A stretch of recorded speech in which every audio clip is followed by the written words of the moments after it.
Right, I don't know if you can hear me or whatever, but I hope so. Hope there's somebody out there that can hear me. I can't get my I couldn't get my Be Right Back or Starting Soon videos to have audio. Basically, my computer often updates my Stream Elements mic. The Saturn Junkyard is now live. Streaming retro. Special guest It's tonight. really Party annoying. Popper. The Saturn Junkyard Party Popper. Hey, man. Hey Nuno, how's it going? Can you hear me? Right. Yeah. Cool. Yeah. Hopefully, like everything's okay and people can hear us on the stream. I had like this. Basically, my mic's Blue Yeti, like one of those Blue Yeti mics, and occasionally, like it just updates the driver, and then just stops working properly. And then I have to like just go and cancel it all. It's like a real pain in the ass. So hopefully everything is set up properly. Can you see the stream at the same time? Yeah, I can. I had to disable the sound because there was some lag, so I was getting like... Yeah, when you delay. speak, yeah, of course, that's the difficult thing. You probably have it without like no sound. Yeah, it's not an issue. I mean, it's just... I don't know how normal it is to have like this big delay. I don't know if it's my connection or if it's just how Twitch works. Yeah. I never did Twitch, so... Yeah, I've had the day off today, and then I went and my dad turned up, and we went. He's been like borrowing a dog, like house sitting. Well, you know, someone's dog's been at my dad's house. This little dog Max, and then my brother. So I went out with them, and I came back, and I've just been like rushing around trying to like get it all set up and ready, and then this thing happened. So usually I'd have like a starting soon thing with like just some you know, like an old stream or whatever with the sound on, and I just couldn't for the life of me get that to work either. So it just It's meant funny that because I had to do some things after work that I wasn't planning on, so I was kind of rushing. I was rushing because I didn't want to be late. I really didn't want to be late for no, this. exactly. I felt really So- bad. Like, but I'm always usually like. And don't feel bad. I'm just saying that I'm not yeah. saying this to make you feel worse. I'm just No, I know. saying that no matter how much we try to like anticipate things and have everything ready in advance, something always comes up and just ruins plans. It's technical things. It's like it took me when I first got all the gear to start streaming. I bought there's literally, you know, those books for dummies, like the yellow and purple ones. Yeah. I bought they're Twitch popular book over here as well. Yeah, I bought the Twitch book for dummies, and like I read that, and it helped somewhat. But everyone's computer's different, everyone's sounds and setups, and so it took me about 2 weeks. Like when I got the capture card and everything, I already had the mic and a decent computer, so I was like, oh, this will be easy. And then I started trying to do it, and I was like, this is not easy. Like to get the sound to like the settings to make sure that like people can hear it. So I rely on like my tiny little community of people to like be like, we can't hear you, the game's too loud, this isn't working. And it's like, so when I'm just going live straight away, that freaks me out. That's why I need that little like few minutes with the Be Right Back video so I can set everything up and check it works.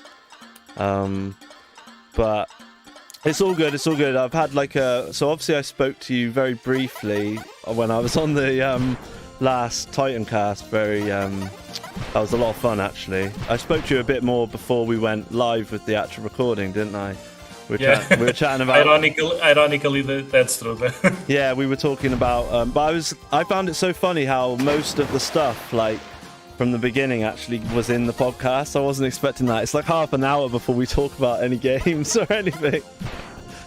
Yeah, that's how we roll. But well, yeah, but not always. I mean, because I kept saying like how funny it was that I've listened to like because I do a lot of like walking about. You know, I like to get out and about and just clear my head. Like if I've got a day off, I'll go for a walk and I'll listen to podcasts more than I would music now. But I've listened to all of the Shiro ones, the podcast ones, not the other ones they do now. But and all the Junkyard stuff, pretty much heard it all. So when I was sat there like just listening, I almost forgot I had to say something. Someone would ask me a question and I'd be like, oh yeah, I've got to speak.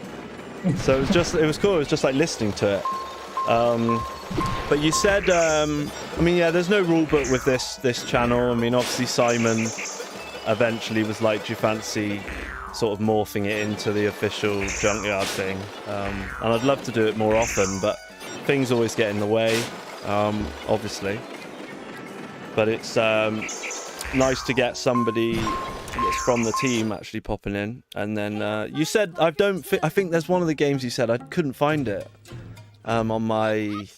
I've got a Satiator, so this is on the Satiator, this one.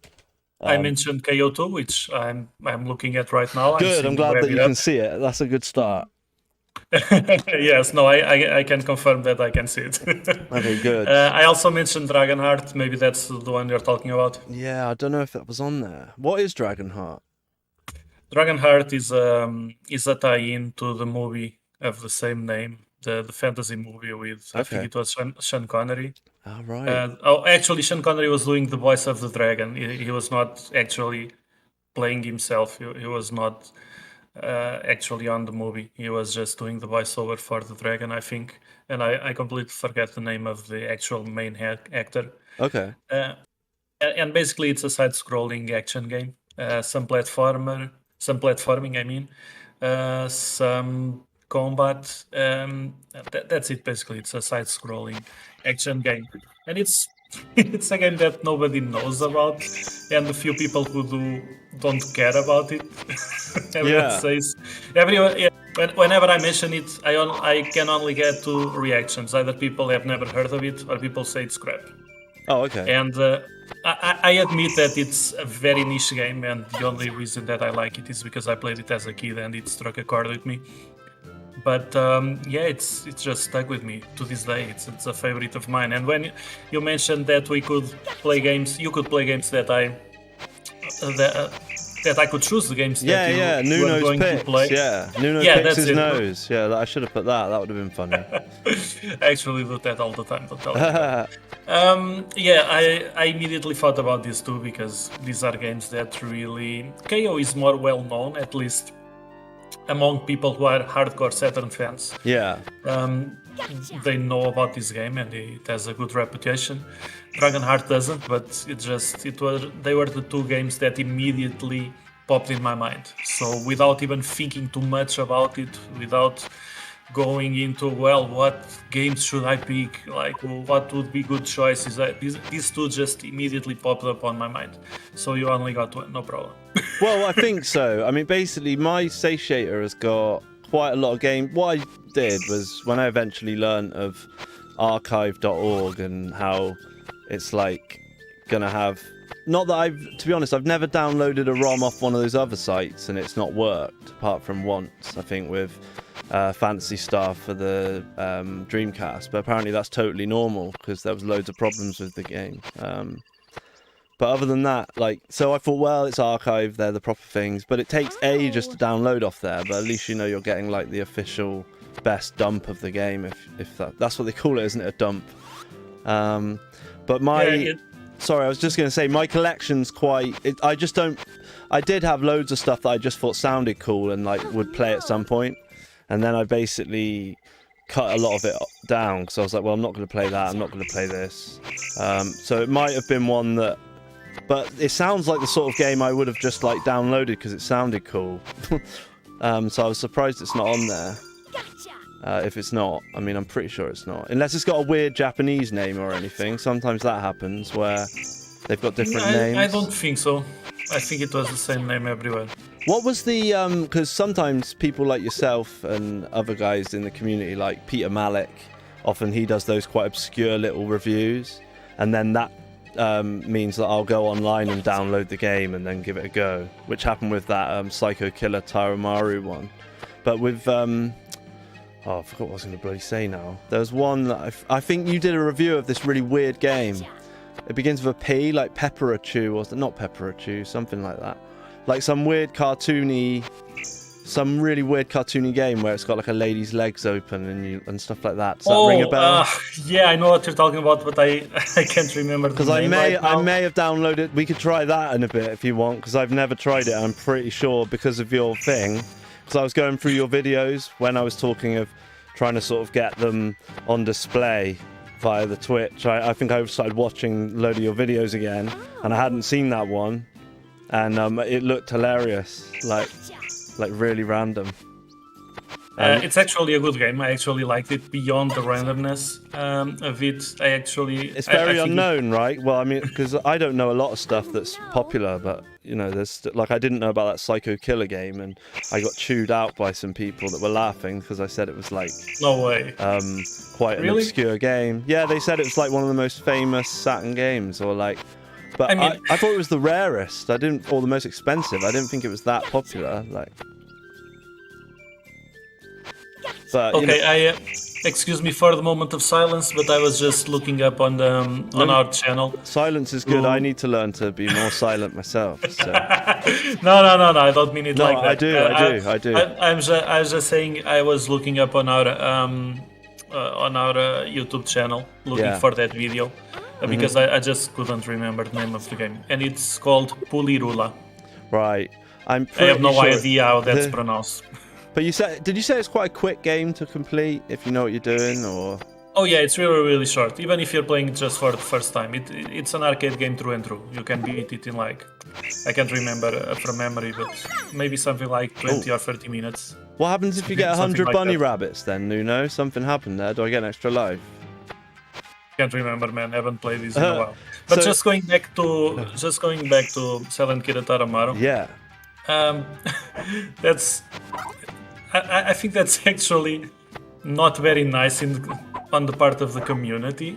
Well, it's not. I'm not saying everybody gives me shit, you know, but like, I just thought that was really. I was just excited that I'd found the game. Like sometimes, because I know social media is like people take things one way or another, but I usually am coming from a place of excitement when I'm sharing something, which is a good thing. You know, I'm not trying to show off or anything. I'm just going, hey, check this out. This is cool. Like, that's really it. And I just thought the game was wacky and it looks great. And I was like, oh, it's nice when you find something like that, because I've been nuts for the Saturn for a few years now, but there's still stuff that I don't know. Like, in a case in point, that Stellar Assault. Is it Stellar Assault 2 or Stellar Assault SS or whatever they call them? Because Lackaware and the guys at the Bulk Slash team, the guys that did that translation, they're doing that game now, and I've never played it. So things like that, you know, and that can't be a terrible game if they're bothering to translate it. I can't imagine those guys would do that. So. Yeah, because I think that when you're talking about a console like the Saturn, I think you really get all kinds of fans with all kinds of personal experiences. I think there are people who have mostly played the really well-known games, the games that were popular back then and that were popular in the mainstream. Yeah, I mean, there are certain communities that are a bit different, aren't there? Like, it was probably one of the collector ones, I'd imagine. I don't think it was anyone in ours or Shiro's that would have been like that. My point is that if you're really serious about something, about this hobby, serious in the sense that you do your research and you try to have the maximum experiences possible to just play every game, or at least know about every game or something like that, or at least if you're just more invested in the way of people who hang out in communities and talk about these games, and I'm having a bit of a hard time explaining myself. That's okay. To get to this, but I just mean that if you're a certain kind of fan, you stumble upon some games that are well known amongst other fans that are at your level, let's say, but that are still not well known in the mainstream or for other kinds of gamers. And I actually think one of the great things about this hobby even though the Saturn is such an old console and I've been playing Saturn games for so long, I still find out about new games and I still play new games for the first time. Actually, Yeah. I haven't even played like a tenth of the Saturn library, and I'm just talking about even the Western library, not even going into the Japanese exclusives. So there are so many games to this day that I have yet to try, and many of those I'm going to play for the first time someday, and I'll probably be really excited about them if I end up liking them. Yeah, because you've always struck me as somebody that's very much in the future as well. So you like a lot of stuff on more modern consoles, or at least more modern than the Saturn. And you've got like your favourite go-tos, but I was wondering, like, because with me, if I really like something, like it could be like a band or a film or something, I might have listened to it all before, but I'll give it like a long time for a while and then come back to it because it's my favourite. You know, I don't like to overdo stuff if I really like it, because then I feel sad when I've seen everything or heard everything and it's like the mystery's gone, you know. So that idea of if you've only played a tenth of if you've got so many games still to really play, that's pretty exciting, isn't it? That you've not gone nuts and played everything and, you know, then you've got nothing left. It's funny that you mentioned that and you mentioned music, and I know you're in a band. I just saw a video earlier today with you playing guitar. Because do you know the band Trivium? Trivium is what's his name? Matt Iffy's band. He was in there's a couple of them in there. Yeah, I know Trivium. Yeah, I'm just picturing one of them in my mind. One of the guitar players. So the singer for Trivium, Matt Iffy, he released a solo album, and I was listening to the first single from that album, and it's a bit of a long song. It's 6 minutes long, I think, not extraordinary, but compared to like regular 3-minute songs, it's a bit long. And I was like, the first time that I listened to it, I actually couldn't finish because something came up and I had to stop roughly halfway.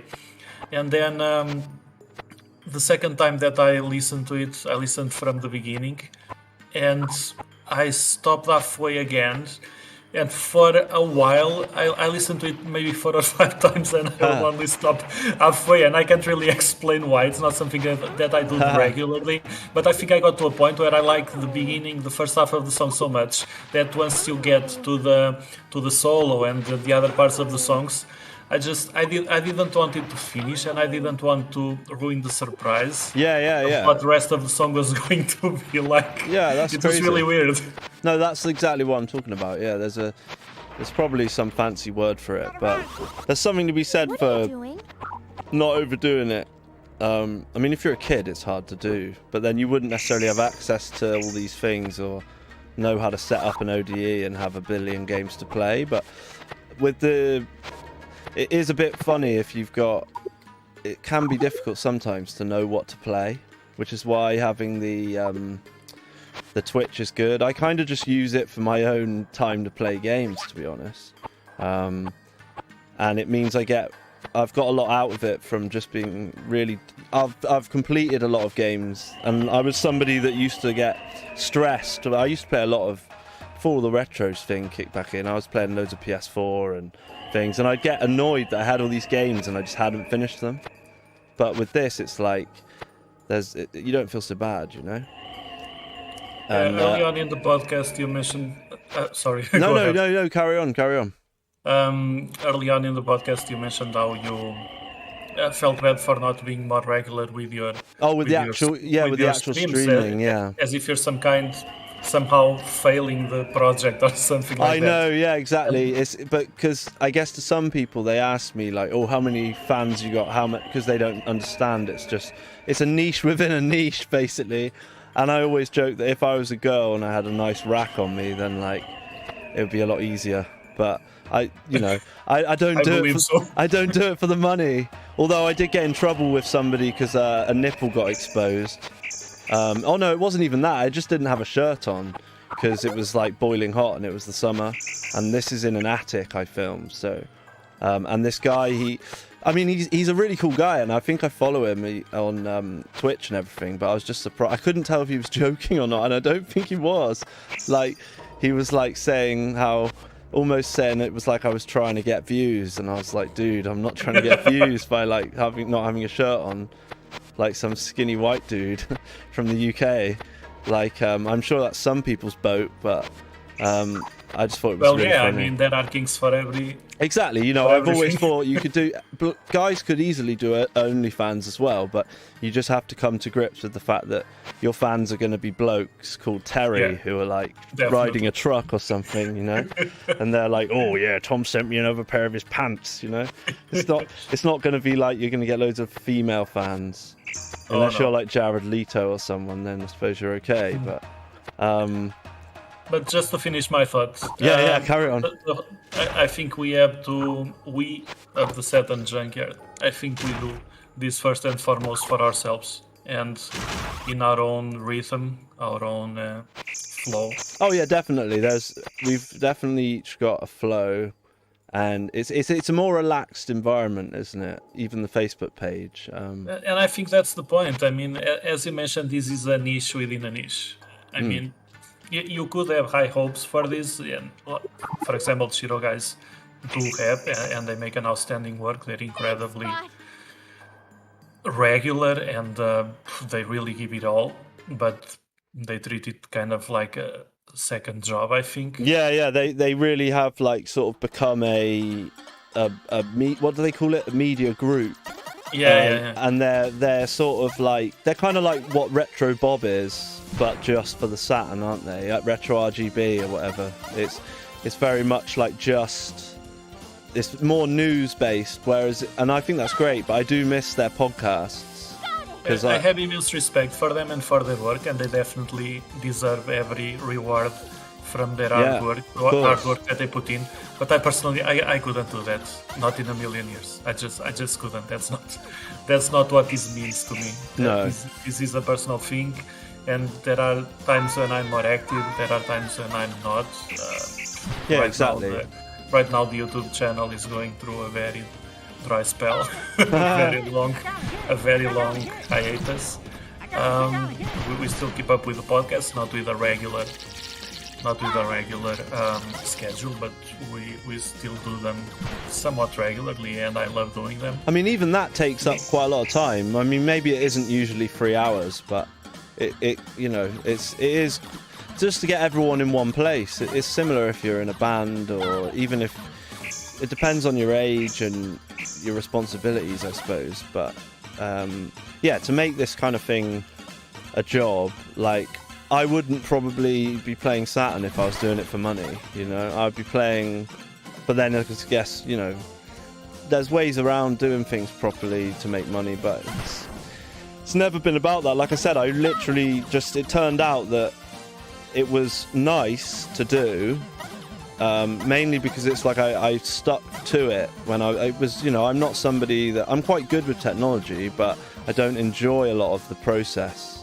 And the troubleshooting, because like I said about reading that book, like, it didn't like give me specifics about my mic, my setup, my capture card, things like, and the different, even just like the bit rate that you stream at, all these kind of things, and resolutions, ways to make it work properly, and it isn't easy, which is probably why I haven't done much with the music for a while. Like, I used to do a lot of Instagram, and I used to do like little posts basically of me playing the guitar, but again, I go through phases with music as well, whereas now I'm kind of like thinking it's probably about time I just made guitar a bit more of a focus, because it's something that, like, I don't want to be like a sort of don't want to forget everything. It's not quite like riding a bike. It is kind of, you know, I'm not going to forget a lot of the things, but the muscle memory sticks around for so long. But because I went to music college and everything, and was dead set on music, like tunnel vision really, for a while. But obviously, I'd say the last 10 years, the way that social media has changed, like Facebook used to just be like, say you've got a new cat or something, and now every business needs it. And there'll be people out there that have never played a show or traveled, and they can just make little videos of themselves playing and make money off it. You know, it's crazy. But I'm used to a more old school. We'd be like looking for a vocalist and put paper adverts in like the local music shop and things like that. So I'm from a slightly different, just old enough to be past sort of the like this generation of people now, I suppose. Yeah, I actually remember seeing flyers up for bands looking for a particular member, like a vocalist or a drummer or a bass player or something like that. I actually remember seeing stuff like that in my city, like at least 15 years ago. Probably. Well, word of mouth is still very, very important, but I'm just saying you don't actually need to. You could literally just never leave your house and live your entire life, but back in the day that would be impossible. It's kind of crazy, isn't it? The way people interact. I mostly stay clear of social media, as you probably realize by how irregularly I go on the Facebook page. Yeah. But even if you were to look up my personal profile, I basically stopped posting that maybe a couple of years ago or something. And Facebook is really the only social media I do. I don't have Twitter. I don't have probably Instagram. Yeah, Instagram and stuff. All those things. Like I know there's like TikTok. I've never had TikTok, but I think all the other ones I've had at one point. But I'm not saying I've stuck with them. But what I find the worst thing about this is obviously I was messing with my sound earlier. But say like I made this an event on my, like I think I did it on Tom McComb on my normal Facebook, you know. So I make the event. I just did it because it was you, and I thought, well, I'll make a bit more of an effort. Usually what I would do, I've done events before, but usually I would just make one that says, you know, gives a link saying I'm going to go live when I'm going to do it, you know. But then I have to like copy and paste that a gazillion times and put it in different Discord servers. Like I've got my own Jiggle 85 Discord, which is really just to let people know that I'm going to stream. And there's like the sort of 4 or 5 people that usually tune in will know. And then I share it to all the Facebook groups. Then it takes ages. I don't enjoy that part of it, and like I certainly don't do it very well, but that's why I just I don't like the dealings of setting it all up before, but once you're actually going, it really is just about me playing games. And I've also got, if anyone pops up in the chat, I've got like a silly voice, so it's like a Google voice, and it will change tones. So say there's like 3 people talking, they'll all get, one of the voices will be like lethargic sounding, the other will be cute, and it's just kind of silly if no one's ever heard it before. They've typed something in, press enter, and a robot reads it out. So, but as far as that goes, that's as professional looking as my stream gets. What is this bit now? Sumo wrestling. I actually don't remember this part, to be honest. I only ever really beat the full game once. I mostly just played the first couple of levels.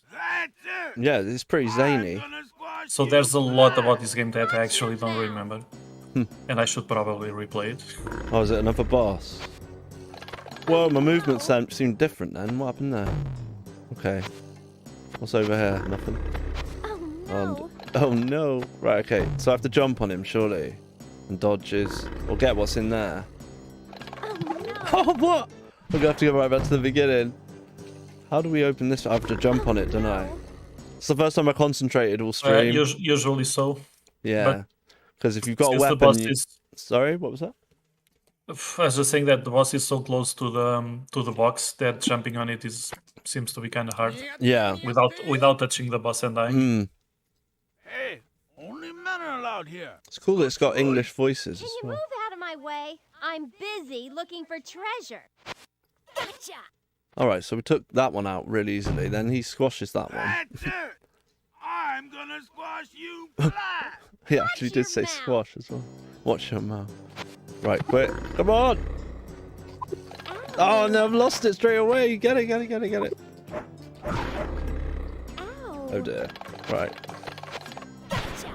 Beat it. Oh, come on. Gotta be quick. You can run as well, can't you? What? It didn't jump. I got him again. Ow. What is happening? Just take him out.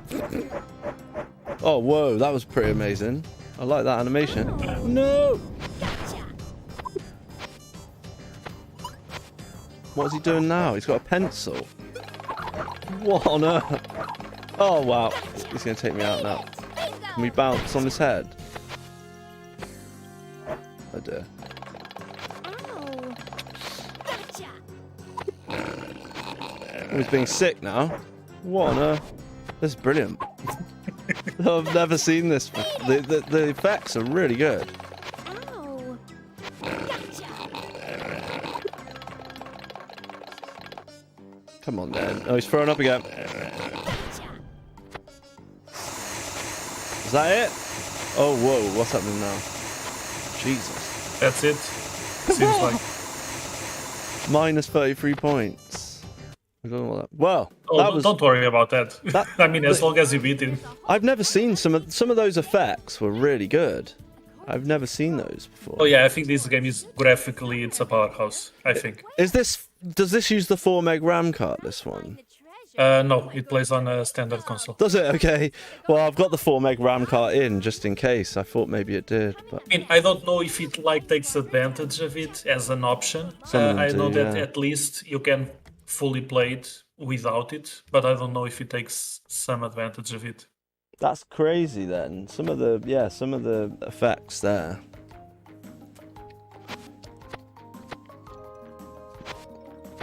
Okay. So how are you liking it so far? The game. It's pretty cool. It's just I mean, platforming kind of stuff's not my sort of game, but one thing I would say is since the Saturn, I've basically started liking all sorts of genres that I always wanted to try or be good at. Like when we're talking about fighting games, the Saturn's like the perfect one for fighters and shooters. So when I found out about, oh, it's got this amazing, that was one thing I heard, oh, it's got an amazing library for that sort of thing. Oh dear. I got really into fighters and shooters.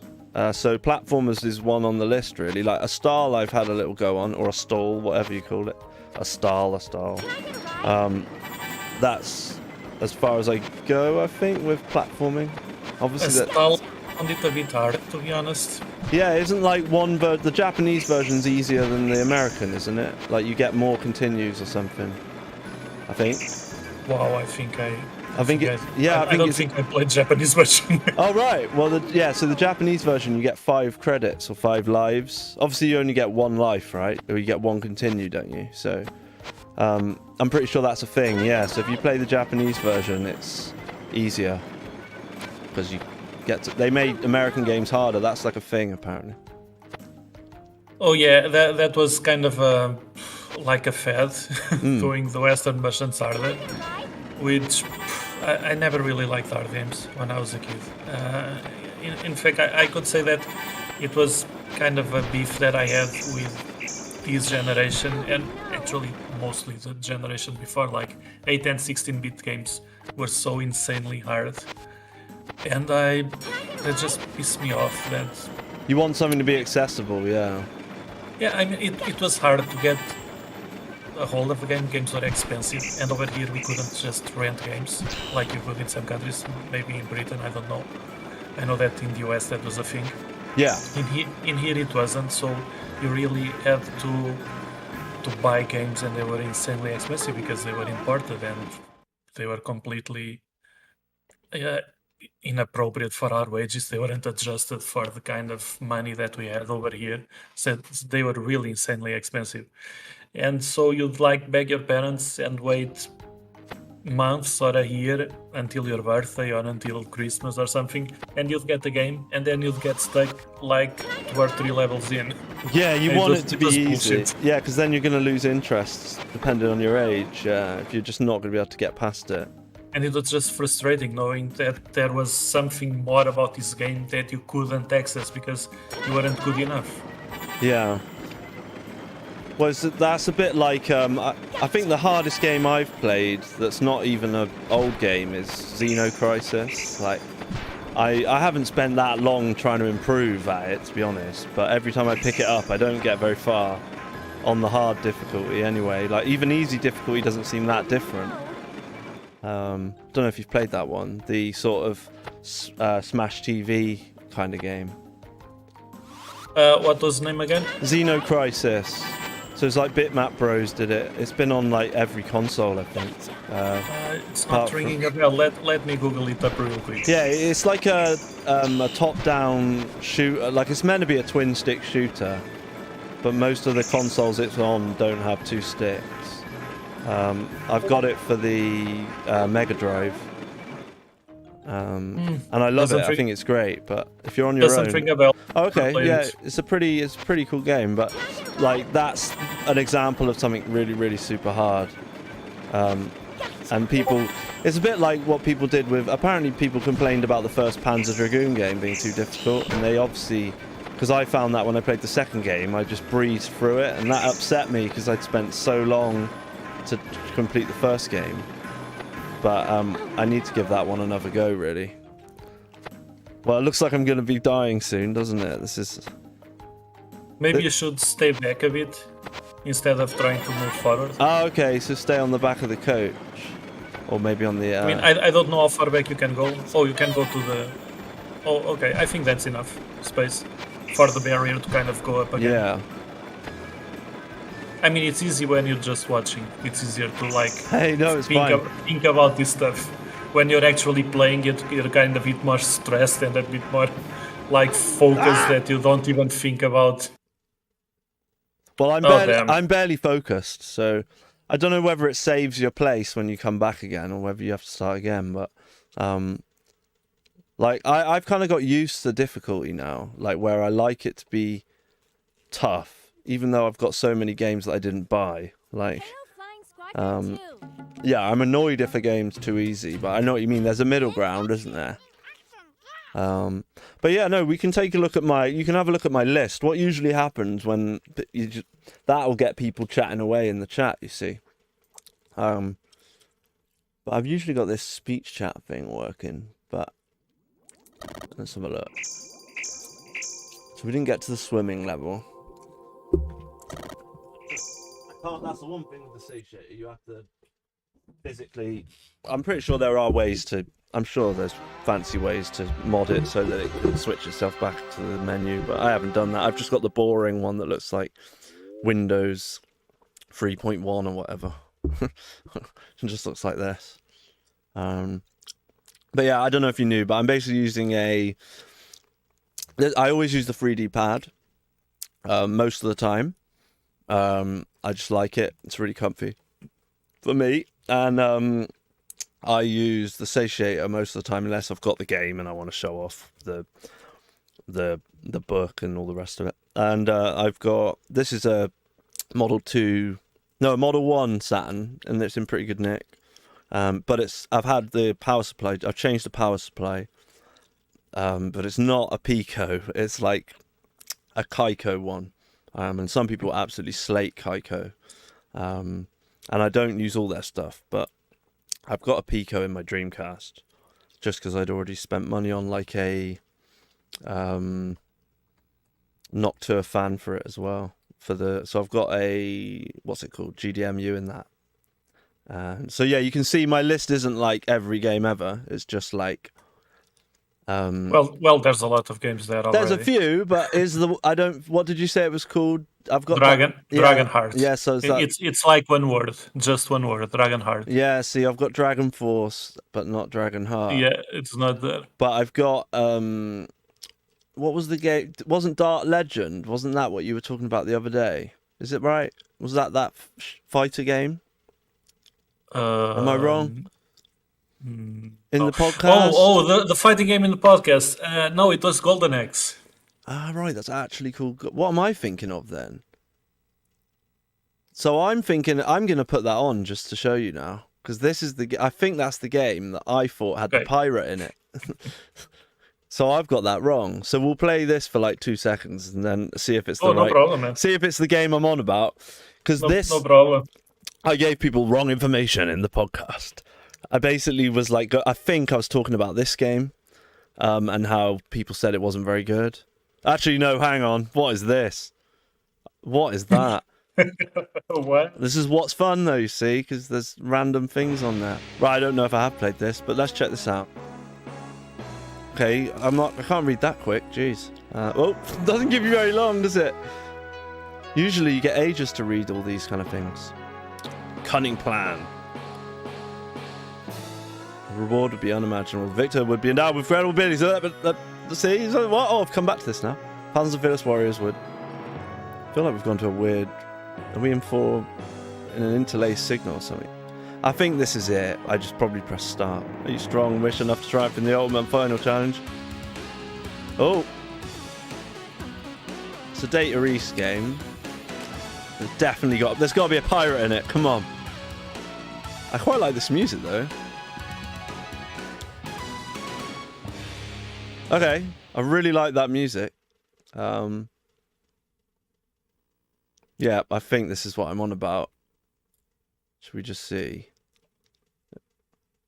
So that means the Golden Axe the Jewel it's called Golden Axe the Jewel, the one you liked, yeah? Or we talked about. Right, is there one that looks like a pirate? Nope. Maybe I haven't played this then. Who do you think I should be, Nuno? You can pick. You pick. Well, Nuno's let's pick. see. So we've just The purple guy. yeah, that's what I would do. Go on, looks alone. Oh no, it's making it. What was that? It's pick for us. Right, we're not doing. It's fine. We'll just go back to the beginning again, but we won't watch the video. I'm not sure. So this wasn't it after all. No, I don't think it is. No, I don't think so. It's by Data East. Yeah. Now that's a company I haven't heard about. That one, yeah, Gongshun Sheng. Yeah. That's the one. Oh, okay, you went yellow. Sorry, it's like Street Fighter. You only get. Can we pick random or what? Is there a random yellow button? spikes. Oh, that's actually like a small old dude on top of the actual guy.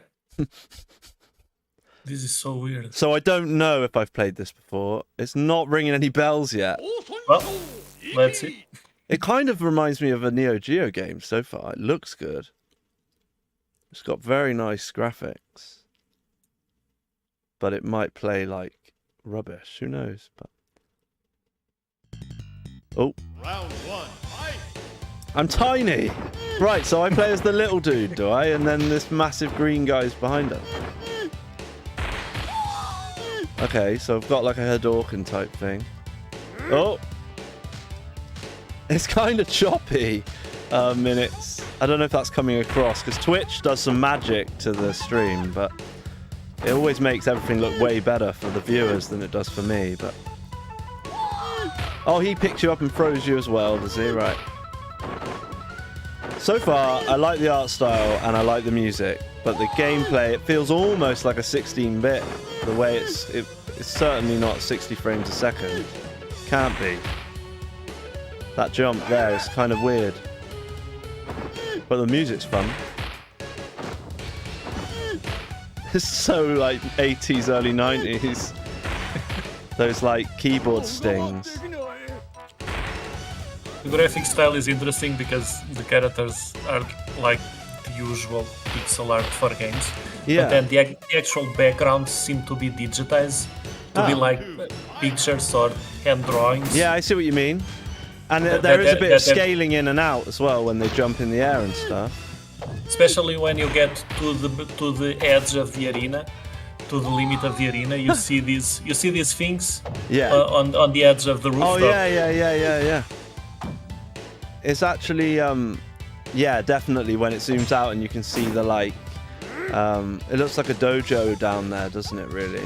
Or a training room. I like when the green guy picks me up and throws me at him, but I don't know how to do that. That's kind of an interesting idea. I kind of think this is the one I'm on about that I was thinking of, and I thought each character had their own buddy that does stuff for them, but this guy doesn't seem to have a buddy. He's just got axes. Oh dear, he's like cutting me up into slices there.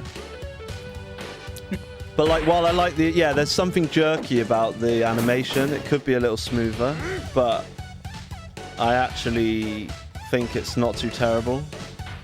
Like if I got this in like I suppose the Saturn wasn't around long enough for like a bargain bin to be when the console was still out. But you know, if it was like 15 quid, I probably would have bought this if I'd had a Saturn back in the day. Or it'd be a good rental.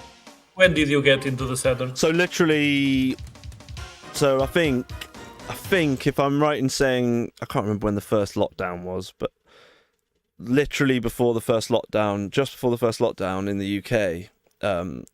So that might have 2020. I think it's so not that long ago.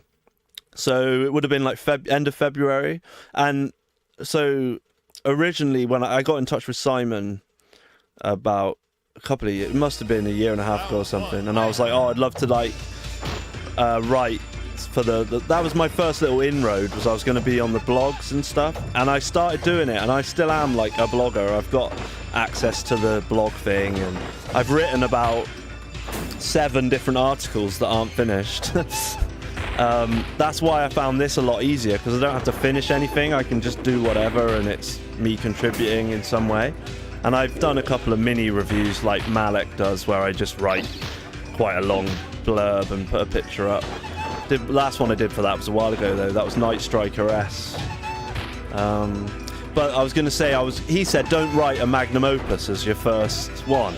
And what did I do? I went and tried to write this like amazing thing, you know? And I started talking about what happened when I first started getting into the Saturn, which was, and now I just tell it on here really instead. But basically, my friend Matt, who's also a singer / rapper / musician in my band, and one of my best friends, he came over with a Mega Drive Mini. I don't think they'd been out that long back then. And he went to Argos, which is like our local store that, you know, you can buy like loads of stuff, like a Best Buy or whatever you might have in Portugal. And he came over with it, and we spent the night playing it, and we played a few games, but we mostly played Road Rash 2. We just ended up playing that game. We'd never played it before.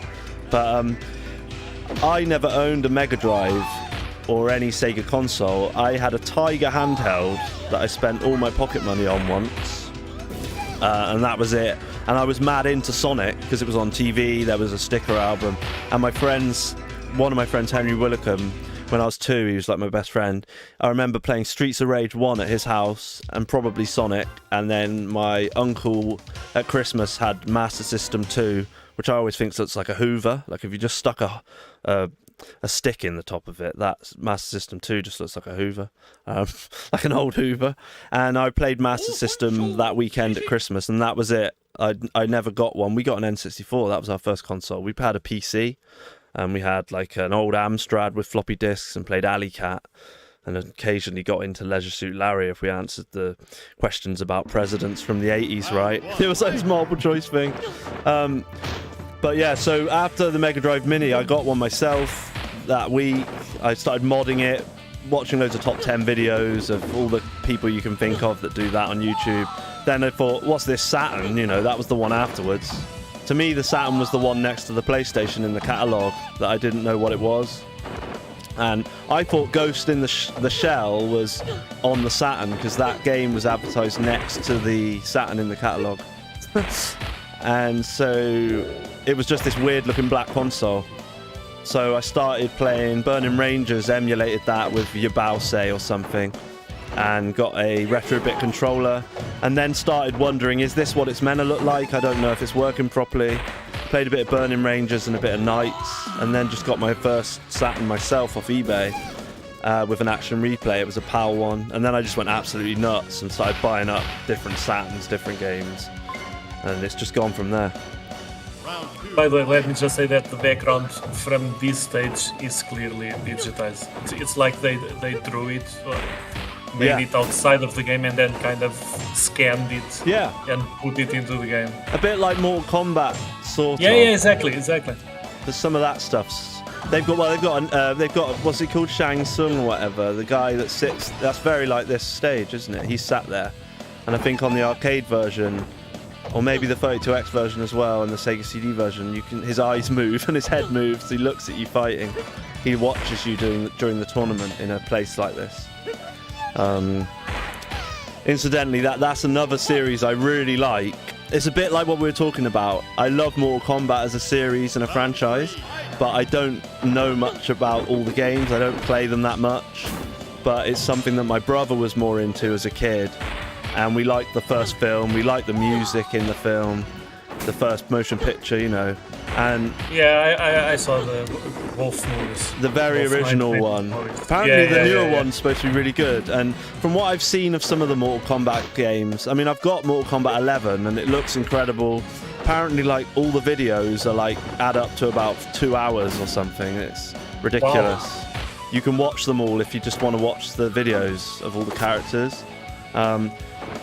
But I don't really have the time to invest in one game, but that's what I try and do. I try and have one game I play on here till I finish it, and then I try and have just a genre or a couple of other games that we just pick up and have a go on.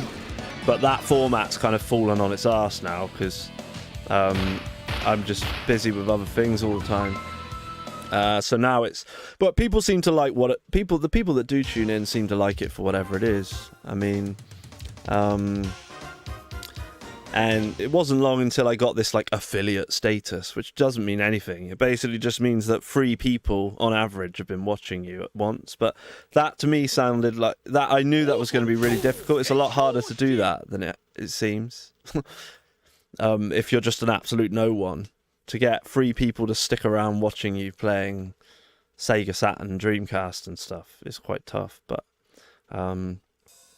it got to the point where like it's got to the point now where usually there'll be like 5 or 6 people max, and then sometimes I got raided a couple of times, which was fun. What do you mean by that? So that's basically when you can do a raid is where you take all of your followers or your viewers, sorry. So you're streaming live and you take all your viewers and they stick them in my stream, basically, which can help you if you're like a nobody. And this guy called Gold somebody or other did it, and suddenly there was like 15 or 25 people viewing my stream. But obviously it didn't last very long, but it's fun when stuff like that happens. But generally on a good night there'll be a max of 5 or 6 people watching, you know. Which to me, that's quite a lot, because I'd never get 5 or 6 people up in this attic, so that's kind of cool. But I've had a few people where it's been a friend over and we've done a stream. That's a lot of fun. And to be honest, one of the main things I like about having this space is that it's a real chilled area that I basically did when I was in the first lockdown. I just went nuts and turned this into an entertainment centre. I've got like... I've actually got... It's a 4K TV, but it's nothing fancy. It's just an LG standard one, but it's the biggest one I could get that would fit up into the attic, up the like where the ladder is. And because I was a removal man before, so I just knew that it would fit, but I also measured it, and it fitted up here on like a diagonal. So I got a 43-inch TV up a little hatch, and then bought a cheap sort of... what do you call it, like an entertainment centre shelf thing, and I bought a Technics 60 watt amp, which is old school, but so I'm using like the red and white phono leads, you know, to connect the consoles via a load of other things. But Technics is a great brand. Yeah, it's good. If you're talking old school hi-fi equipment, it's a great brand. That's exactly what it is. It's an old school hi-fi, but it's just the amp. And I got it, there's a local store near me that sells records, and I was going to buy an LP player off them, but in the end I just bought a cheap one, like one of those ones that look like a suitcase, because I've only got a few records. I'm not like Pat from Shiro, I'm not like an aficionado, but what I do have is I've got a good pair of speakers. I was using my dad's before, which were really good, you know, they're like Marantz or Denton or something, but when I helped out a neighbour and he just gave me some speakers. And my brother's friend Ian used to work for Roland. I don't know if you've heard of them, or Boss or Korg, you know. So he used to like demo keyboards. He's a pianist, and that was his job. He works for Korg now, products and things. But he was here like Christmas when I'd had them a little while set up with the amp. So, you know, I can watch movies or play games and then use that setup if I want for the sound. And I know people get fancy surround sound and stuff now, but I find a decent stereo setup more than enough. As long as, it's got nice power to it, nice bass. And he remarked that they were good speakers, the actual cones, He said, oh, that's got good speakers in, where'd you get those from, So that was kind of like, oh, so I've done well here. Like, they're like Marantz, they're decent. They're probably worth some money, but I just got them for free. So it's more than loud enough for up here. But what I was saying was it's nice when I get people that can experience it with me. But a lot of my friends have got kids, or they've got busy jobs, or will prioritize other things like band stuff, so we won't spend time up here. Especially Matt. I miss seeing him in that capacity because he started me. If it wasn't for him with that Mega Drive Mini bringing it around, it just reminded me of how much I loved Sega when I was a kid, and how much it was like this stick in my craw, if that's a thing, like that. We just didn't get a Mega Drive, it wasn't like we weren't allowed a console and our parents were horrible. It was just that it was probably one of those things where you like asked and they didn't say no, you're not having one. It was just like, oh, you've got the PC, you're okay, you don't need one, sort of thing. I imagine it was probably quite expensive when we got the N64 relative to today's money.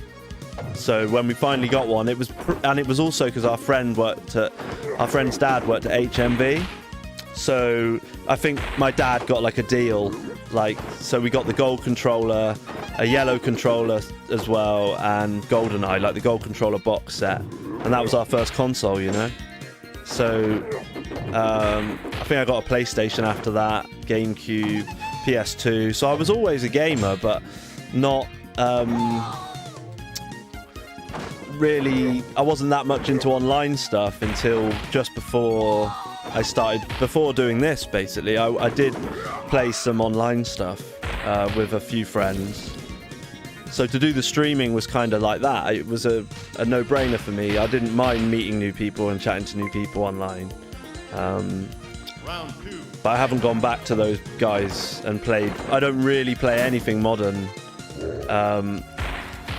Really. I do, but I end up, when I say modern, I'm talking, my PS3's dead now. The hard drive's gone all slow, so I use my PS3 I use it as a Netflix thing in my bedroom, basically. But I've also got some stuff I could play on there if I wanted to. Like my buddies that do play games, the two of them that really play them have got PS5s. But as far as I'm concerned, there's no reason to have one of those yet. Because they don't really seem that next gen to me. There's not really any reason to get one. And you can't get one here. It's impossible. Yeah, I heard there's some issues with having stock available. Yeah, and to be honest, I'd probably end up buying an Xbox. I don't know if I'd go for PlayStation again. There's something about the stick placement of the Xbox 360. I used to have one of those when I was at guitar college. I was playing a lot of games back then, Xbox 360 stuff. But yeah, one thing I would say is that the Saturn is probably, it's not the end of 2D, is it? The Dreamcast still had some cool 2D stuff, but the 2D pixel art is one reason why these Sega consoles and up to the 32-bit, it's like, it's not a discovery, but I've just dived straight into it all. Like, this isn't a fantastic game, but it's quite fun, and it really does remind me of Samurai Showdown. I'd say that's the Neo Geo game it looks the most like. I think that's quite an accurate representation. It does look like it with the scaling and the graphical style. Like, I'm wondering now if someone Googled it, they'd be like, oh yeah, this guy did the drawing that did a bit on Samurai Showdown. Or maybe they just totally copied it. By the way, have you played a fighting game for the Saturn called World Heroes Perfect? World Heroes Perfect, we can check that out. I have put it on. I just remembered it because I think it also has like warriors from different time. Okay, periods. yeah. Or maybe that one has a pirate. Yeah, I feel like maybe I just got a pirate vibe from whatever game we're talking about. But yeah, it's up to you. It's supposed to be Nuno's picks. So if you want to check out, if you want to go back to the menu and have a look. Or you could try Golden Axe first, just to see how you like it. Yeah, we were going to do that anyway, to see if... I said we'd just play this for a little second, and then I went off on another of my tangents. So you've only really been playing the Saturn for 2 years, Yeah, right? exactly, yeah. But I've really sort of... It's become like a pretty big part of my life. It's kind of funny, like, which is... It's been the last few years have been significant, but not just because of all this COVID stuff. More because I'd say since I came back from Australia. So basically, in about I think it was I want to say 2017, end of 2017 or 2018. I came back from Australia. I was only there for like a year, but I used to be quite a big drinker, quite a big party animal. Kind of basically just a complete rock and roll cliche. That was me. And whilst over there, I quit drinking. Not for the first time, but I quit and I haven't drank since. So I've gone past 5 years now. Congratulations, man. Thanks. And I'm saying this because I never had a problem with drink. I'm just a casual drinker. Yeah. But I used to smoke. Yeah. So I know addiction. And I tried to quit a couple of times, and one of those times actually lasted something like 2 years. So I thought I was... You know what it's like when you start and stop again. It can be quite demoralizing. And then I went back to it. At that time I thought, just... I will never be able to get rid of this. If I was able to go 2 years without smoking and then get back to it, I'm never going to get to rid myself of this shit. And then I finally did around, I think it was 2016 maybe. Yeah. So quite a while ago, to the point that now I'm confident enough in saying that I will probably never go back to it. Yeah. But at least for the first like 2 or 3 years, I was constantly on guard about it. If you ask me, so you managed to quit smoking, I would answer something like, to this day I did, but I can't really promise about tomorrow. People like to sort of mention it if it's something that if it's a social thing and they notice you've stopped doing something. It can be tiring having to explain yourself all the time or remind yourself if you've done that thing. But I still smoke. That's my like one left, I suppose. But I also, it wasn't just drinking, you know, it was the whole rock and roll thing. So it was more a lifestyle and something I had to not just convince myself was an issue, but I had to convince other people. Like still people would say, oh, I don't remember you being that bad and all this stuff. But I suppose they perhaps, you see the person at the pub having a good time. You're the one that goes home and deals with the aftermath in your head, you know. It can be quite damaging to your brain cells, all of that stuff. So my point was something to do with the amount of time and the Saturn and all the rest of it. But it's more...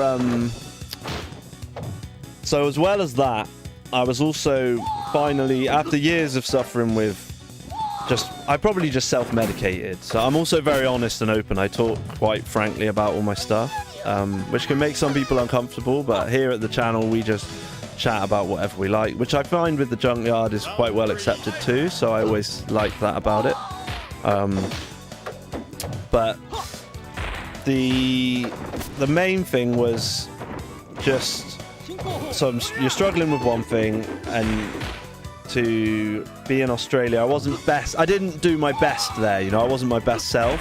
But once I came back, after another, say, couple of years, I started to sort more things out to do with my job. I got like a better job, which built up a lot more confidence, and I was fitter and healthier and all the rest of it because of the job. I mean, it was a mover job, like a removal job. So I found I was quite good at that, not because I was good at blokey common sense stuff, far from it, but just because I was I've just got legs for days. I won't give up, you know, I'll just keep moving. It can be quite a tiring job. So that was cool. and then also was diagnosed with adult ADHD after years being told I didn't have it and I needed to just take antidepressants and all this kind of stuff. So if you add all that in with doing the Saturn Junkyard and just being part of it, playing lots of games and then starting to stream it, and me and my brother obviously did the music for them for the end videos of Bog Slash, and the next thing is to try and do some more music. Have I just finished the game? Without even thinking about it. I've just been chatting shite and just finished the game. I mean, It's a fighting game. It will never be very long. So. I like how Steve Miller's there. That's like just Steve Miller, and the rest of them are called like Kuramasha. Oh yeah, I didn't notice that. Atomic Hanada. And it's like Steve Miller. Masato Noguchi. Yeah. Masatoshi Iguchi. Steve Miraru. Yeah, Milaru. Yeah. Right. So let's go back. Sometimes I find if I have that 4 meg cart in, it can cause games that don't need it to mess up. So I'm glad it's all working so far because I just didn't take it out.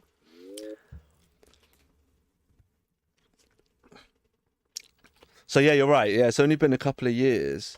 But that's what I found difficult at first because I was so passionate, and from certain groups, you could tell they were a bit like, oh, you might just give up on this tomorrow. Like, don't be trying to sort of be too excited. Right. But Simon was pretty cool about it all, to be honest. He was like loving the passion. And I kind of felt like it was good timing that I sort of started being a nuisance, because it seems like it goes through peaks and troughs at the Junkyard where something happens for a while and then someone leaves or it carries on, or, it's nice when somebody new comes in. So there it is. That's it, yeah? Golden Axe the Duel? Golden Axe the Duel, exactly. Good. So at least I've got that one. So this is hopefully going to have pirates in. But I like that last game. I didn't really feel like, with fighting games, like, I didn't really feel like I was doing anything in that one. Like, it just did it. I can't believe I just finished the game. I'm a button masher through and through. When I'm talking about fighting games, I mean, I've said this in the podcast, I'm just not a technical player when it comes to fighting games at all. So I basically, I just button mash and hope for the best, that the stars align, and I accidentally... is there some issue with the game booting? I think so. It might be just what I literally just said. But I can't go to my Be Right Back because it won't work for whatever reason. Unless I did like a whole stream with no sound and no one told me last time. It's just nice to be able to like have something so you can go for a break. But I'll just do it now. It won't take long. I'm literally going to be turning it off and on again, basically, the old classic.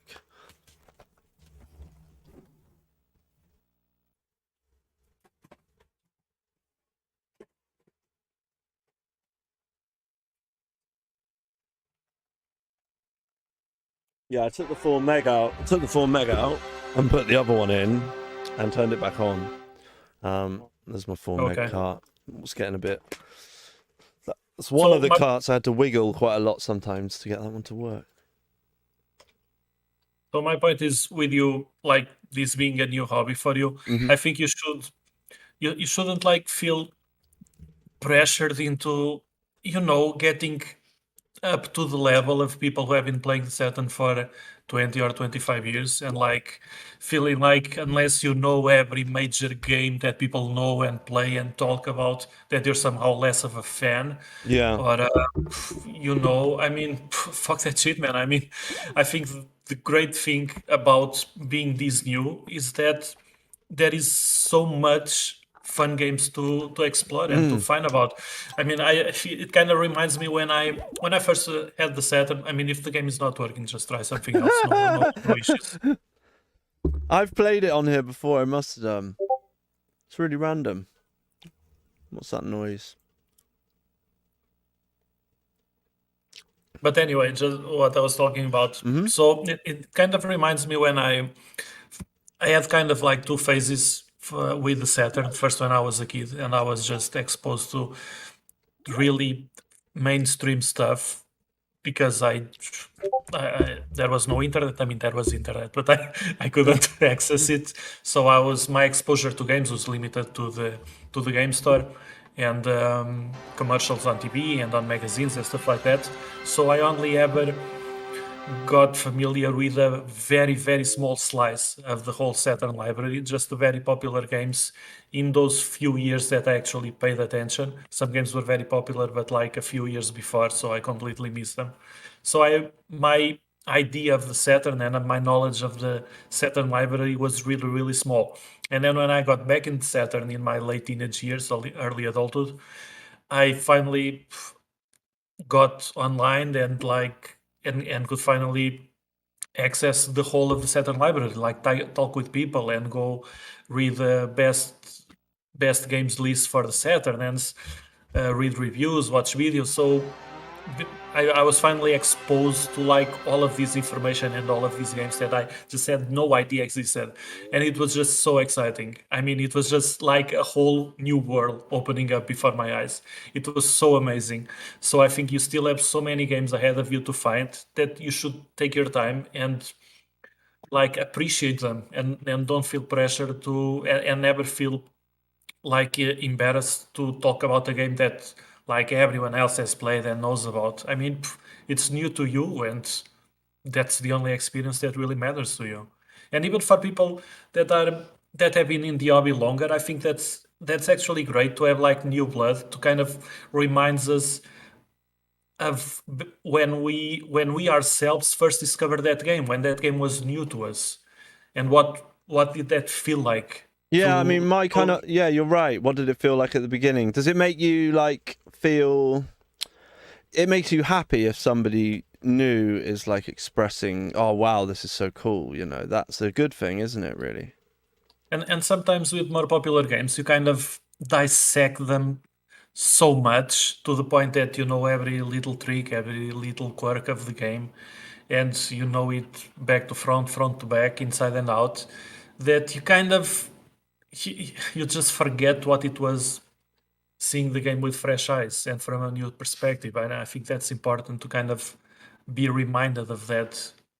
And Psychic Killer Taramaru is not even that well known. I mean, that one, yeah. It was just, I mean, the fame is more about its status as the rarest and most expensive Saturn game than actually for the game itself, which I think is really good, by the way. Let me just say that even back in the old days of the Saturn Junkyard, I wrote a review about that game, and I liked it a lot. And I was actually surprised that it was actually a good game beyond all of the stuff about rarity and about price, because whenever people talked about that game, it was always about the status of the game, never about the game itself.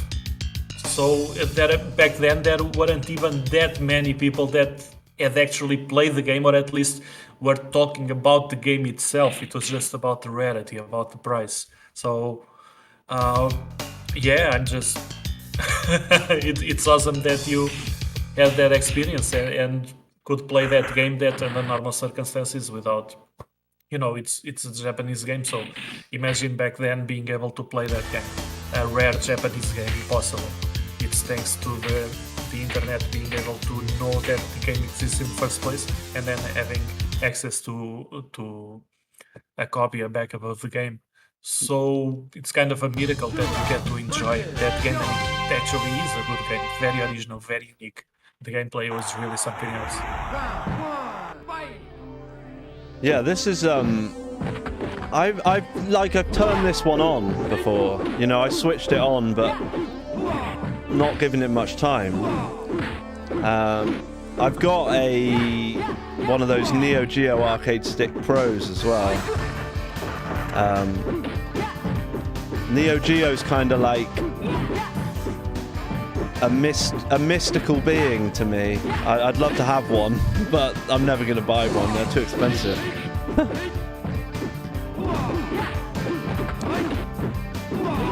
Okay, I've got no clue what the controls are here, but it's just 4 buttons, surely.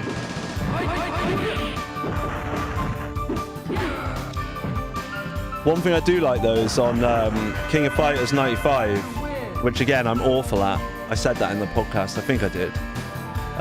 The controls on that are really good because you use extra buttons to do different things rather than the combinations, so it kind of works really well for a Saturn game.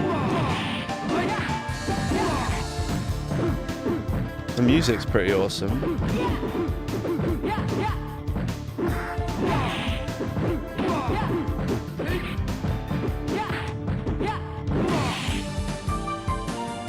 But yeah, it's annoying. I don't know what's wrong with Golden Axe the Duel. It's probably exactly what I said, that I didn't download that one from the right place and it's dodgy or something. Yeah, maybe it's just not right format. Yeah. I mean, these things can be picky. Sometimes just having a few bytes off the image, not the way that the device is expecting, is enough to throw it off. Yeah, I mean, generally, I can't really recommend the Satiator enough, other than, like, I wouldn't have bought one if I wasn't going to be playing the Saturn, like, a lot, you know? Because it's a lot of money. When you can just get a cheaper option. And even now, like, I don't know if you may have seen Martin Evans, or I know him as Slough Boy, but he's like one of my followers on here, and we're friends now in person. I've met up with him in person, which is really cool. Which is another really cool thing about not just doing the Twitch, but just the community in general, you know. So we met up and went to an arcade we sort of met halfway between where we live, and then the last time we hung out, we went to Swindon, which is quite close to me. Easier for me to get to than him, but still pretty close for both of us to get the train. And we went to a really, really cool, I think it's the first of its kind in the UK, like a computer museum, like a retro computer museum. And it had a lot of old, like the sort of computers like you'd have had at school, like the BBC ones. It had Commodores and Ataris, but then it did have, it didn't have them working there, but they had them on display, like a Neo Geo, a Saturn. They had Atari, Jaguar in there, all sorts. Nice. And the guys in there were really cool. We got talking to them, and then we went to this place. I forget the name of it. I should have given them a plug ages ago. It's actually like a music shop when you go in, but it's a family-run business, and they've got like a record section where they sell records, and at the back there's a guy called Pete, who just him runs the gaming bit, and the gaming bit's got more games than you could imagine, like a lot of Mega Drive stuff, a lot of Master System, and then upstairs he's got even more, and he's got like some really decent arcades that have got all sorts of games on them and things, so that was pretty fun.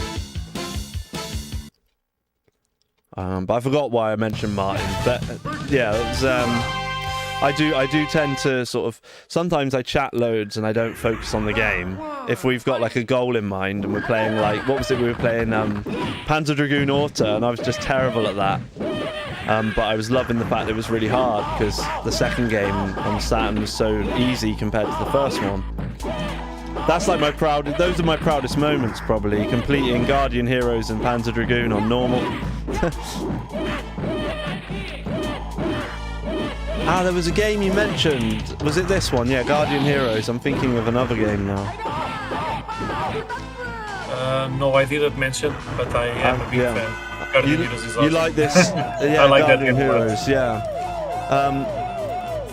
So your character is stripping like you did the other time?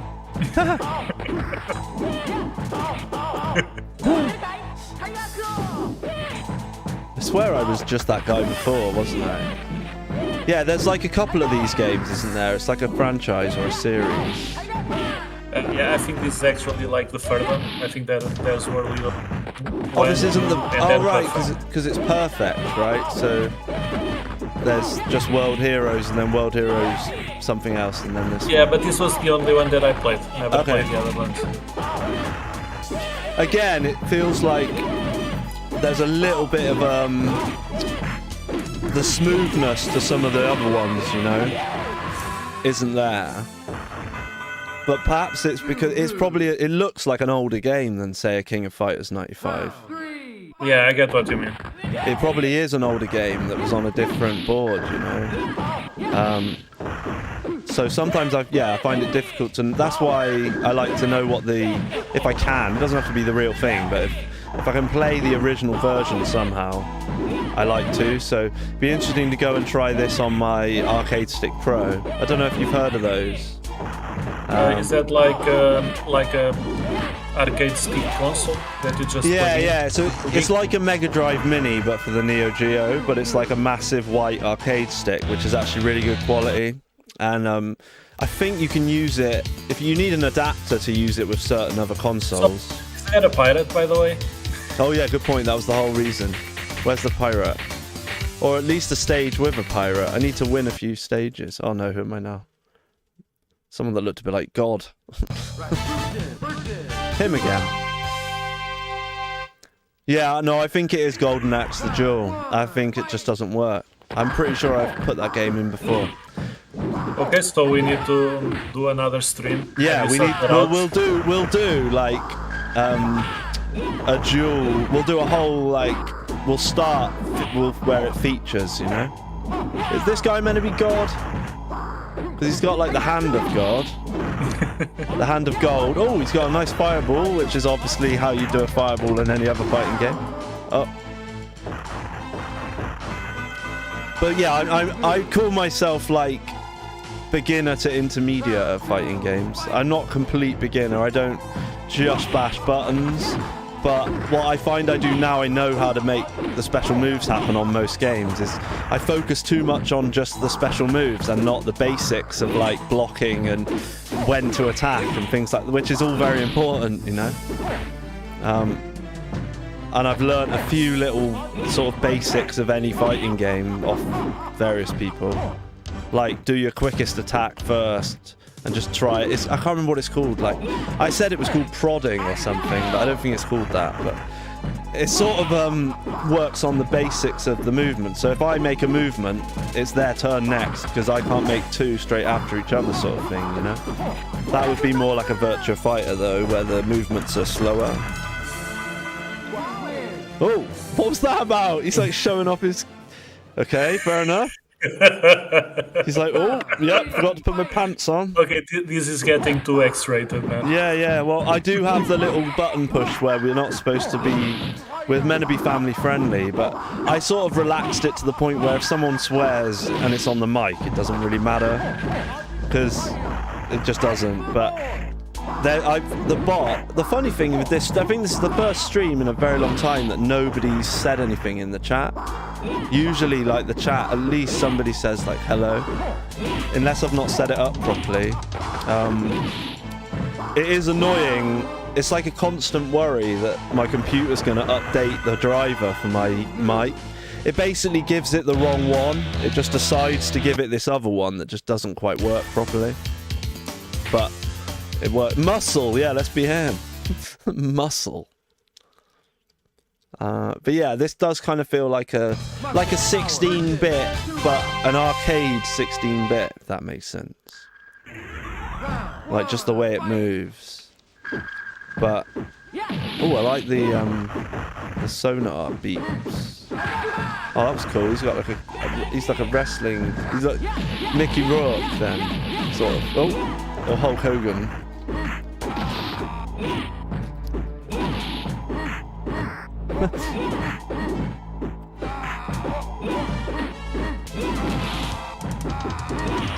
Oh no.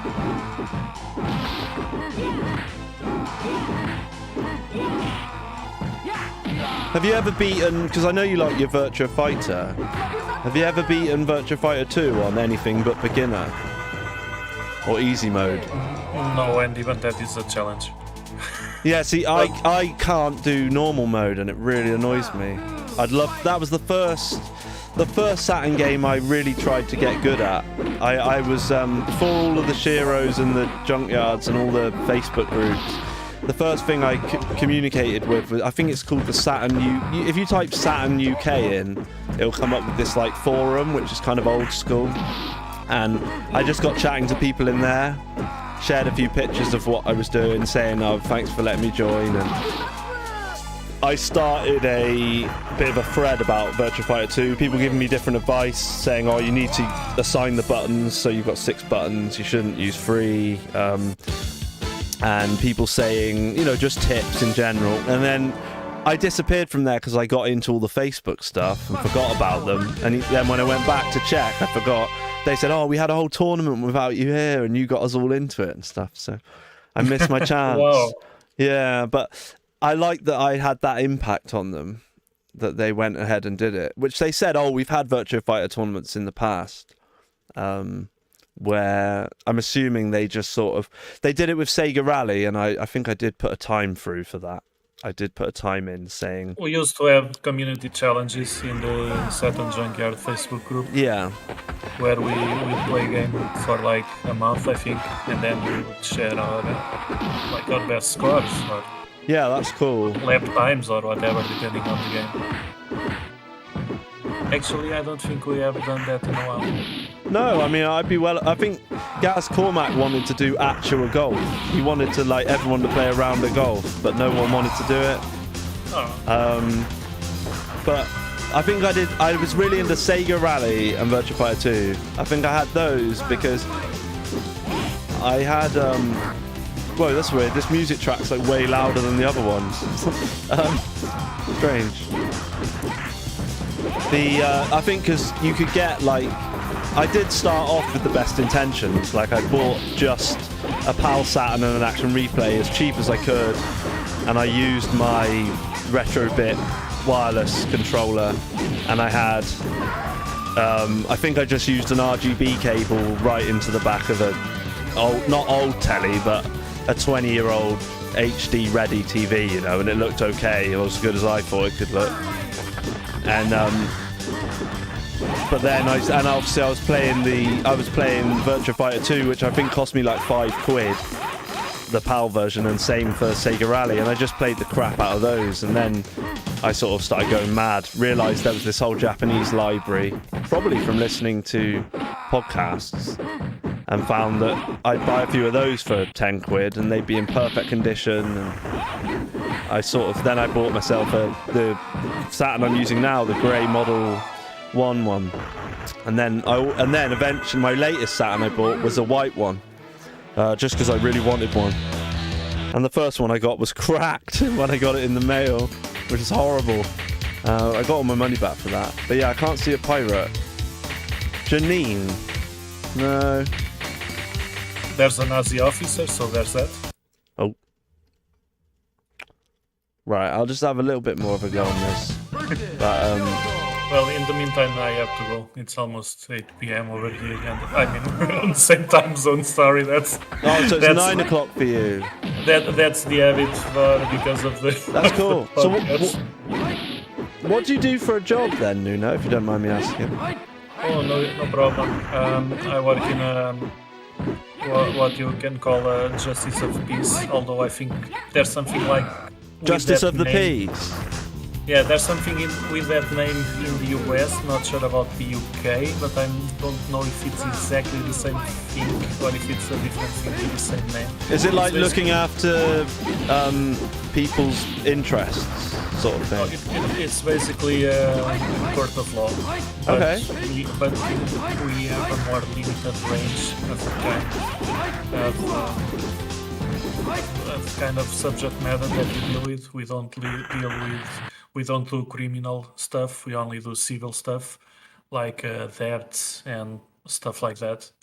And but yeah, it's basically a court. It's we have a judge, and I'm just a secretary. I just do paperwork, and I'm also present for the hearings, and I do the I don't know what you call it in English, like it's not a transcript, but like the paperwork of the hearing, where you kind of just say what happened in a summarized way.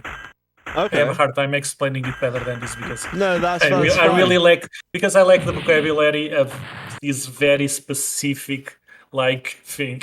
Mm-hmm. So I'm constantly struggling for words. But I'm basically a fancy secretary. It's a Cool. government job. Nuno, I'm the a civil fancy servant. secretary. If only the pay was fancy. Yeah, well, I mean, we can It's definitely. I mean, this is a drop in the ocean. We can do this on a semi-regular basis. If it's something you enjoy doing, that's one of the other things. It's a niche within a niche, and then I also know that the people that like Saturn are probably in their 30s or more, and they don't want to watch somebody else play Saturn when they've got a free second. They want to play games themselves, you know. So if it's something you enjoy, we can do it again. And I'd like to get. I know Simon said if I told him a time and everything, he might pop on at some point. But that will be cool. Man. I'm definitely up for it. I mean, I had a blast with that. This all started mostly because we never get the chance to properly talk in the podcast, right? Yeah, of course, yeah. I mean, we have talked before about me possibly coming in, but then we didn't get serious until we got in the podcast, and I was just kind of disappointed that we didn't really have the chance to really talk about. As you mentioned in the beginning, we talked more in the kind of the before part of the podcast where we're just like hanging out than in the podcast proper.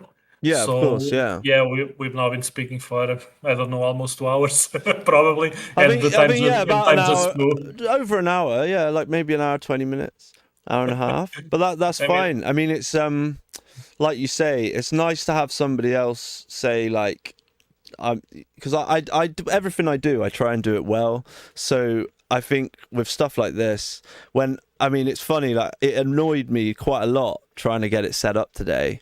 But in a way, it's good that I saw I could have just not hung out with my dad and that funny dog, but why would I do that? Because there's other things that you need to do for yourself, isn't there? So that's what tends to happen. And with my new job, you get you get days off when you get days off. So I think in the next few months, I'll be able to do, I'll probably never be able to do a schedule. Like, I know that's what people do, but when I'm on, generally people pop in and we have fun. So, and then with the music stuff, if I can, that's another thing. It's all well and good setting up a capture card, but you can imagine if you're setting up your guitar, when I hit the strings, I want you to hear it and I want to hear it at the same time. So I'm still struggling to work all of that out.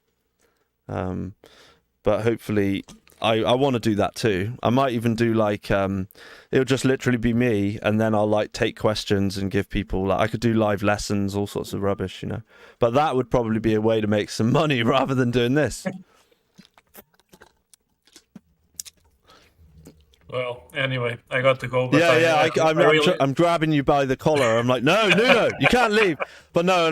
Like I joked in the podcast. I was like, you're my favorite. So yeah, I've always enjoyed listening to you. I like your you've got a voice where you can tell that you've got quite a funny sense of humor, and I reckon people probably think that you're quite a moody character, but I kind of know you're not. Like, people might get a wrong impression about when they're listening to you talking, and I know that you'd just be like, if you don't get me, then you can fuck off, basically, which I like. I like your attitude.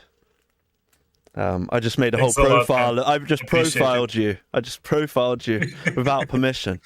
But yeah, and also by the same token for yourself, don't beat yourself up about the YouTube thing, and I'm more than happy to help because I can film game footage very easily, as you can see, so that might be useful for you, which is what I said to you in the message.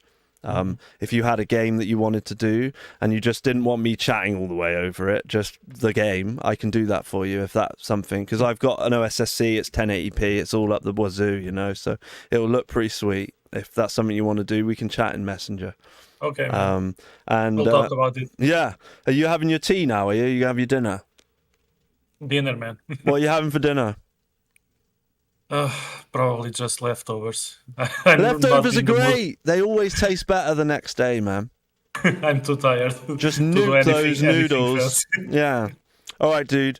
I'll catch you on the flip side, as they say. Okay, man. All right, take it easy, dude. Bye, Nuno. That was awesome, man. Yeah, it was great. Have a great one. All right, Bye. cheers. See you. Bye. The legendary Nuno. If he's still there, he's be like, I can still hear them talking about me. But yeah, short but sweet. But in a way, that's kind of good. Well, I can't be streaming all night. What I'm going to do now, if there's anyone out there watching, say hello. I mean, nobody said hello to Nuno. How rude. I'm going to reload speech chat, just in case it's not working properly. I don't want to force anyone to say hello. That's not cool. But yeah, I knew I'd get along with Nuno. Kind of one of the reasons I wanted to be on the podcast, really. Be a member of the team. I just liked the cut of his jib, as we say. Yeah, there's something going on with it. It doesn't let me... I'm clicking it to unmute it. Right. So yeah, feel free to say hello. I'm just going to check that this still works. Looks like we might get a thunderstorm here in the UK any moment now.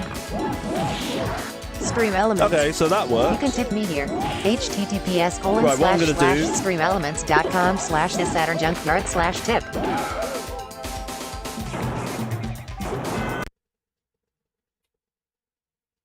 Right, Nuno's off for his tea, and if I'm honest, I might go off my tea at some point. And I'm gonna have to be up super early tomorrow. A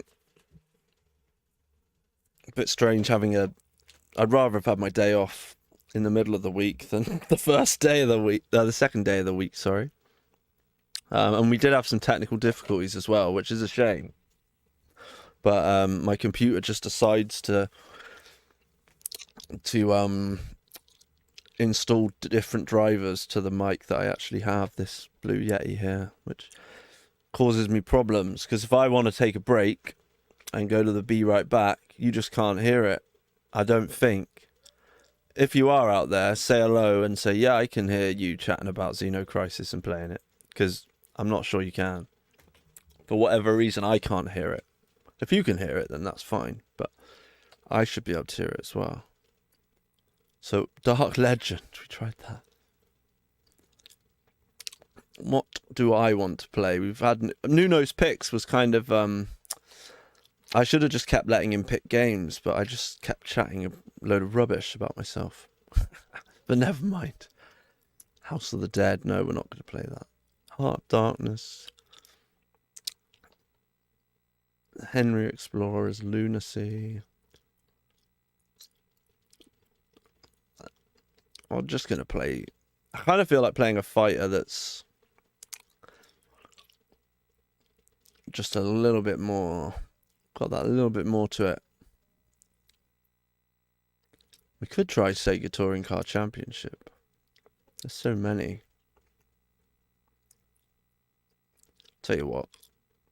Shin Shinobi Den. Why not? Play a little bit of this. So this is the European version, which in my opinion has better music.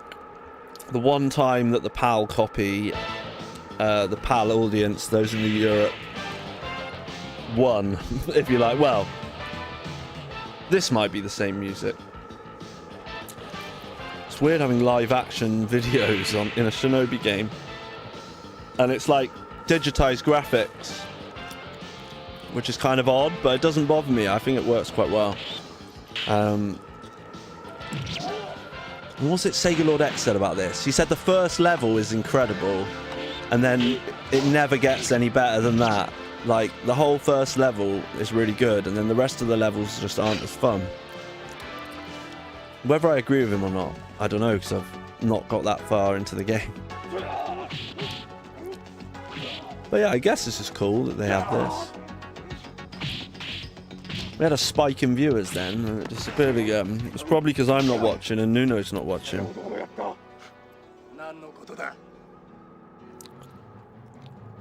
But yeah, I saw my dad today, and Max, this lovely little 7-year-old, he's like a terrier, like a little mongrel terrier thing. Really quiet, really chilled. That was fun to see him. Sounds like we're having a band practice. Holy Flux. Right, we don't need to see this. Let's just get the game on. I'll play a little bit of this, and then I'm going to go have some lunch.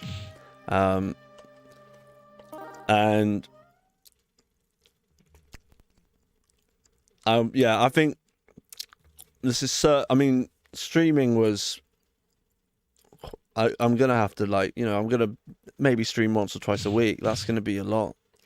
Because I'm going to have to put my time towards playing the guitar. Otherwise, I'm just going to forget how to play. And that wouldn't be good. Right, let's do easy level. We'll give ourselves 50 of them. So you get a knife and a katana in this one. So the music's by Robert Jacques on this one. The other game's got...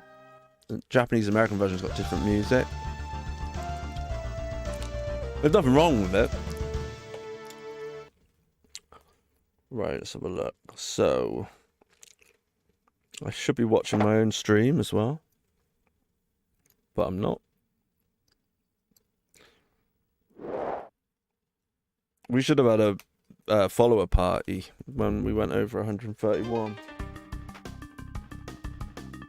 Yeah, the music's amazing in this game. Really, really cool game, this. I mean, it's so smooth as well. And the different moves you can do.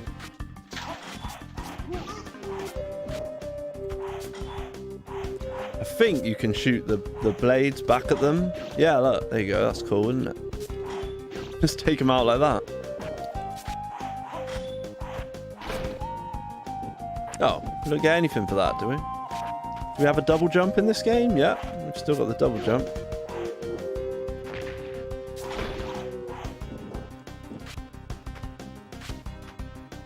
So it's like straight away, oh, we dodged it that time. There is a block button as well. Y is block. Or Z. Okay, so 2 block buttons.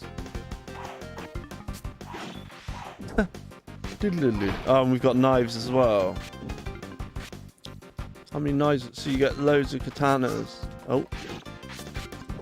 That's the thing. You end up just using the blade all the time, rather than using the katanas in the other Shinobi games. And oh, you can't just jump down like that then. Oh. Okay, we got a bit of health there.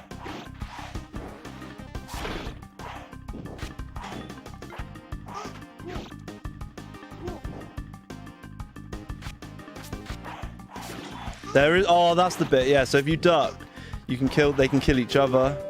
I remember. Oh, you can jump down like that. Okay, I was just being stupid. So you press down and jump.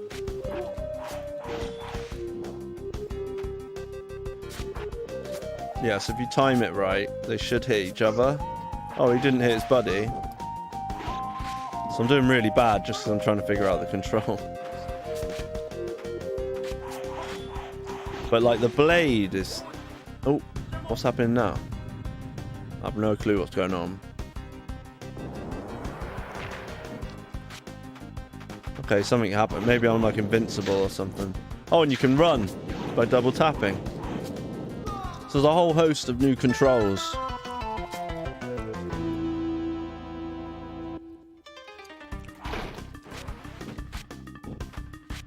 Yeah, I think I've done like the first couple of levels and that's it.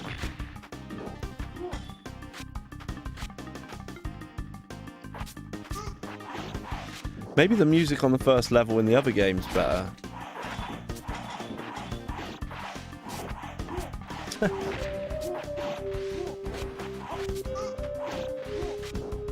But one thing to note is that it does run at 60 frames per sec, 60 hertz, like absolutely fine. So the PAL version's fine, basically. You don't have to play it in 60 hertz.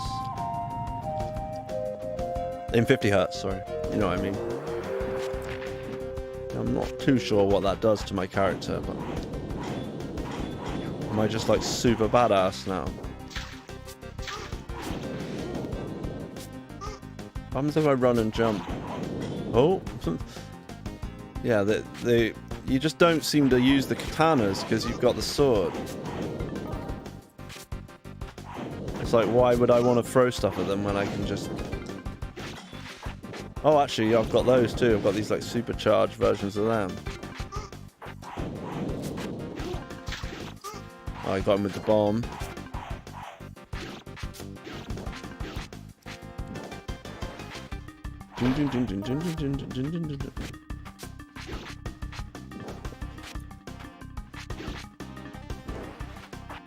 Whoa, 3 of them. But yeah, it does feel like you can do like some pretty nuts stuff. What happens if you... Oh, what was that? I just did a roll. I don't know how I did it though.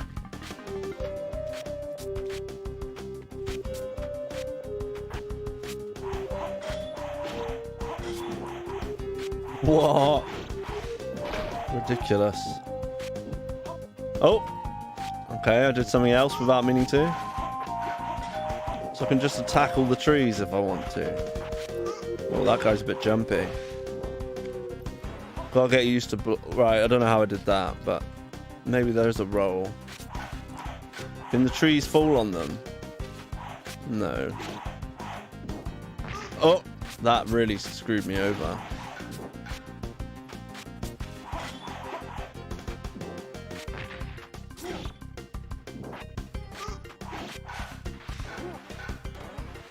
What? How did I do that?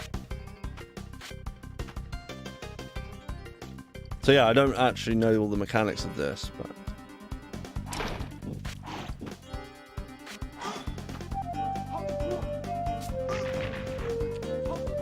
How am I doing that?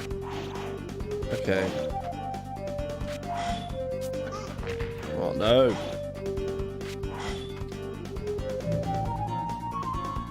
Whoa!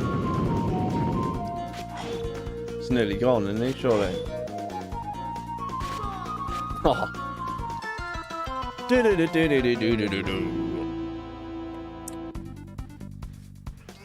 But yeah, I think it's been just over a week. I think I did one on Sunday last week. That might have been the last stream. I think we had quite a lot of fun, as far as I remember. Can you block that or not? Whoa, how did that not hit him?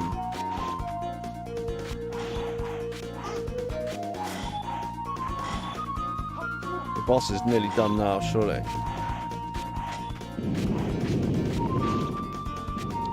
Okay, so the first level's really easy. It's got a kind of sandbox feel where you can get used to the different controls, or not in my case.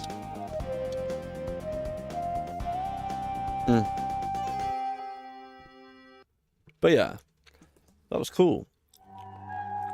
I have Nuno on. I think we averaged about 2 viewers, which was literally just me and Nuno. But it's probably because I've set the arrangements and then quickly tried to share everything. But I might start doing that now. I might make the event and then share it. That is actually quicker. It's a lot quicker doing it that way. And the link looks nice with a picture and all the rest of it, so... Yeah, so I think I've got to the boss in this level. And I did like this with the trees and everything. I thought it was cool. So, although Sega Lord X thinks that the first level's the best level, I don't think there's anything wrong with this level. I just haven't seen all the other ones. I finished watching the Kenobi. It was quite short. It was only like 6 episodes, but... The stuff with Darth Vader, basically anything that had Darth Vader in was really good. I don't know if any of you guys are Star Wars fans. But yeah, so this has literally been, I think it's the only time ever that nobody has commented in the chat on stream. So maybe everyone that's watching tonight is on Facebook and doesn't know how to do it. Because it is an event, so maybe that might be why. So yeah, if you are watching and you haven't got a Twitch account, sort it out. Because I can't talk to you because I'm not on Facebook. I know that's not very clear. And it does stream on Facebook. You can watch it, but you can't comment. If you want to be involved properly, best bet is to go on Twitch. It doesn't take long to make an account, and Twitch is great. You know, you might find there's some other people you'd like to watch. There's plenty of sexy ladies, sexy guys, musicians. There's ASMR stuff. People that like Fortnite or Call of Duty, your sport for choice. So these seem to be like, the power-up system seems to be, I have a power-up for, the power-ups before, you press A. A seems to be my katanas now. Or shrikens, sorry.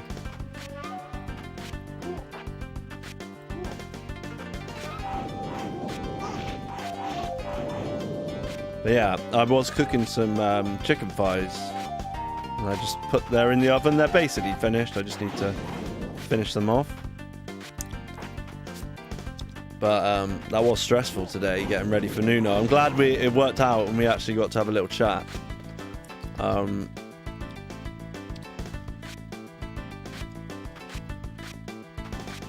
I'm back in the theatre tomorrow. So I had my first day in the theatre yesterday, but tomorrow is my first full day. Although I have got to disappear for a little appointment in the hospital, like a mask fitting, special mask for contagious people.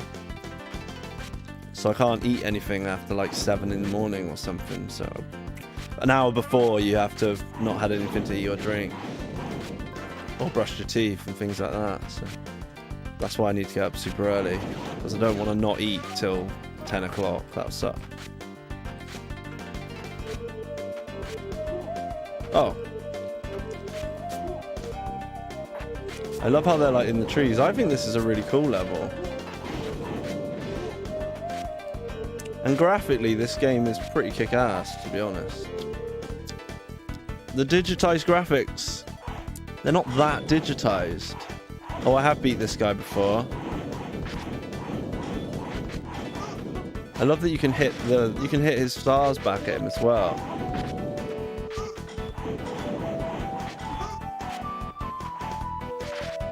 Oh dear. Okay, so you can't do anything to him when he's like that.